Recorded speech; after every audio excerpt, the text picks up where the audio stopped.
Congress party आपस की फूट में इतनी उलझी हुई है कि जनता की लड़ाई भूल चुकी है। ये सारा श्रेय मैं केवल कांग्रेस को देती हूँ कि आपने अपनी ही लड़ाई में अपनी ही सीटें गंवा दी। और यही कि मैं एक बात आपसे बड़े खुले तौर पे कहना चाहती हूँ, भारतीय जनता पार्टी सिर्फ नारों में विकास करती है। अगर विकास होता तो हमारी आशा वर्कर जो बहनें हैं वो धरना प्रदर्शन नहीं करती। उसके बाद जो आंगनवाड़ी की महिलाएं हैं वो धरना प्रदर्शन नहीं करती। गेस्ट टीचर्स आज धरना प्रदर्शन कर रही हैं। देश का गौरव बढ़ाने वाली बेटियां धरने पे बैठी हैं। तो विकास कहाँ पे है? सरकार की आंखें खुल जाएंगी कि नहीं खुल जाएंगी?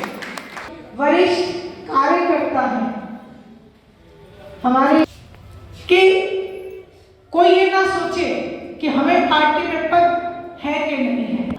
उसको इतना समर्पित है कि मैं आपको एक बात बताती हूँ। बनियानी गांव में हमारे नफे सिंह, डॉक्टर नफे सिंह लाली जी के लिए मैं कहना चाहती हूँ, जिला अध्यक्ष का पद नहीं था, लेकिन बनियानी में कुर्सी उठा के महिला लगा रही है। फिर जब महिलाएं और ज्यादा आ गई तो कुर्सी उठा के उनको, आप सबके पास इतना मजबूत एक जिला अध्यक्ष है जिसको इस बात की कोई परवाह नहीं कि पद खड़ा होना एक हमारा कर्तव्य है। क्योंकि जिस तरीके से किसान तो पार्टी भी हमारी एक मां है, हमें उसके लिए काम करना है। कि 16 सेल प्रार्थना करूंगी कि आप सब लोग साथ दें। महिलाओं का ये पहला प्रोग्राम है।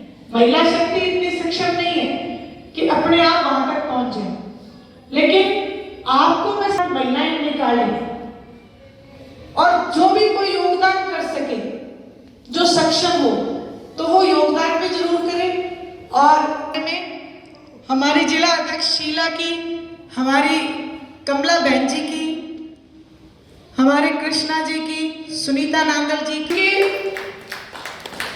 क्योंकि इनके बिना हम कुछ नहीं कर सकते। हाँ, हमें 33% मिल जाएगा फिर हम कर लेंगे।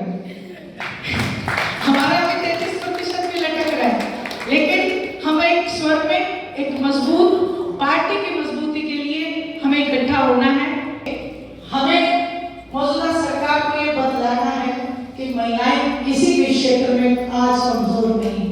यही बात आपसे कहना है कि प्रार्थना करने आई थी। और कम से कम, क्योंकि रोहतक में वो क्रांतिकारी महिलाएं, इस तरह से रोहतक में पहली बार आए हो आप और इस तरह से पंचायत की है पहली बार, क्या कहेंगे इस पंचायत को लेकर के? क्या तैयारी आगे की इनेलो पार्टी?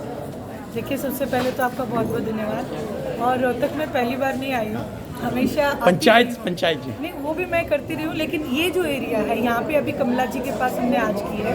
और हमारा एक ही उद्देश्य है कि महिला शक्ति को संगठित करना और मौजूदा सरकार की जितनी बेकायदियाँ हैं वो उनके लिए आवाज़ उठाना, महिलाओं के लिए। और इसमें हम 31 दिसंबर को जींद के चाणा हलके में नई अनाज मंडी में एक सम्मेलन करने जा रहे हैं, जिसमें कि समस्त महिलाओं को इकट्ठा होंगे। वहाँ पे महिला आक्रोश सम्मेलन नाम रखा है, ताकि महिलाएं जो आज के दिन जितनी बेटियों के ऊपर अत्याचार और महंगाई की मार, हमारे बच्चे बेरोजगार, तो इन तमाम चीज़ों के ऊपर वहाँ इकट्ठी होकर महिलाएं सरकार को एक आगाज़ करेंगी सरकार के खिलाफ।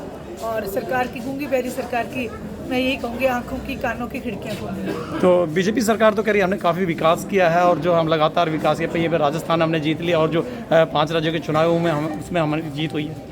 देखिए, मैं एक बात आपसे बड़े खुले तौर पे कहना चाहती हूँ, भारतीय जनता पार्टी सिर्फ नारों में विकास करती है। अगर विकास होता तो हमारी आशा वर्कर जो बहनें हैं वो धरना प्रदर्शन नहीं करती। उसके बाद जो आंगनवाड़ी की महिलाएं हैं वो धरना प्रदर्शन नहीं करती। गेस्ट टीचर्स आज धरना प्रदर्शन कर रही हैं। देश का गौरव बढ़ाने वाली बेटियां धरने पे बैठी हैं। तो विकास कहाँ पे है? धरातल पे आप भी पत्रकार हैं और हरियाणा प्रदेश का चौथा स्तंभ है।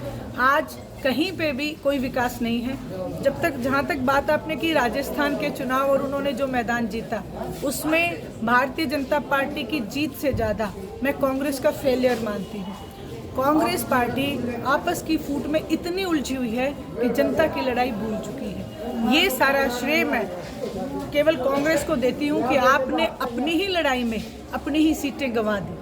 और यही हाल आज हरियाणा प्रदेश में भी कांग्रेस का है जिसमें केवल वो मुख्यमंत्री की कुर्सी की लड़ाई तो लड़ते आपको दिख जाएंगे, लेकिन जनता की लड़ाई अगर कोई लड़ रहा है तो वो अभय सिंह जी चौटाला है। तो जिस तरह से कह रहे हैं कि भी कि एक सीट है, सिर्फ एक जगह से जीते हैं और सरकार बनाने की बात करते हैं आप लोग, किस तरह से बना पाएंगे? देखिए, ये कोई पैमाना नहीं है। जिस समय राजस्थान में चुनाव था पिछली बार, लोकसभा की तमाम सीटें जो है वो बीजेपी के पास थी और विधानसभा कांग्रेस की आई। ऐसे ही जब भारतीय जनता पार्टी झूठ का वायदा करके हरियाणा प्रदेश में आई तो इनके पास केवल 2 सीटें थी। उसके बाद सरकार बन गई। सरकार बनाना सीटों का नहीं, जनता का काम है और जनता जनार्दन है और ये जनार्दन नाम भगवान का आज हमारे साथ है। अच्छा, जेजेपी अभी राजस्थान में गई थी, वहाँ से हार के आ गई है, तो क्या कहेंगे इसको लेकर के? हरियाणा में भी वो करीब हम बीजेपी के साथ मिलके सरकार जो बना रहे हैं, अभी भी बीजेपी के साथ मिलके उन्होंने सरकार बना रखी है। आप सब लोग उसे गठबंधन कहते हैं, हम तो उसे सीधी भाषा में ठगबंधन कहते हैं। आज हरियाणा प्रदेश को ठगा गया है। और उसके बाद जो बात की राजस्थान में, तो नोटा से भी कम वोट आना, इस बात का साफ साफ एक दर्शाना है कि लोगों ने सिरे से नकार दिया है। तो 31 तारीख का जो प्रोग्राम है, किस तरह का प्रोग्राम होगा, क्या कुछ उसके अंदर खासतौर पर महिलाएं?